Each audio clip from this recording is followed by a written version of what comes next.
नमस्ते, जय शिवराय। आज हुपरी गावची यात्रा आई अंबाबाईची यात्रा थोड्या दिवसावरती आहे आणि या यात्रेनिमित्त जो गावात वादग्रस्त चालू आहे तो वाद पूर्ण आता कलेक्टर असतील, आमदार खासदार असतील यांच्यापर्यंत पोहोचलेला आहे आणि त्या वादाच्या निमित्तानं आज हातकणंगले तहसीलदार चौक हे हुपरीला येणार होते।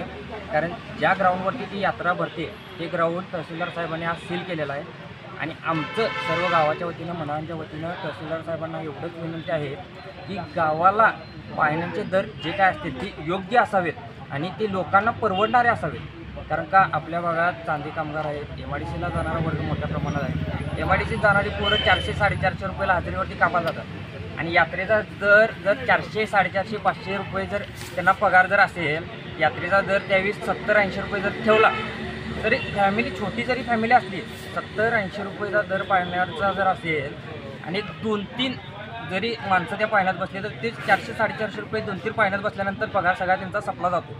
तर आमची गावाच्या वतीनं आणि मंडळांच्या वतीनं तहसीलदार साहेबांना एवढीच विनंती आहे की पाळण्याचे दर हे योग्य असावेत, लोकांच्या खिशाला परवडतील असे दर तिने ठेवावेत किंवा तो जो ठेका जो घेणार आहे तो योग्य म्हणजे पाळण्यात दर लावल असा। आणि काही कारणास्तव तहसीलदार साहेब हुपरी पोलीस स्टेशनला येऊ शकले नाहीत।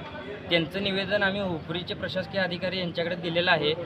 तर तहसीलदार साहेबांनी याची नोंद घ्यावी अशी एक आमची इच्छा आहे आणि या यात्रेचा जो काही वाद असेल त्याच्यावरती लवकरात लवकर तोडगा काढावा आणि जे टेंडर असेल किंवा जे ठेकेदार असतील त्यांना पाळण्याचा दर योग्य लावण्याबाबत त्यांनी कायदेशीर कारवाई किंवा जे काही असतील घडामोडी त्यांच्या शासकीय असतील, कागदपत्रे असतील, जे काय असेल ते त्यांचं त्यांनी बघावं, पण लोकांना परवडतील असे दर पाळण्याचे असावेत अशी इच्छा सर्व गावातील नागरिकांची आणि सर्व मंडळांची आहे आणि त्या संदर्भात आम्ही निवेदन देण्यासाठी आलो होतो।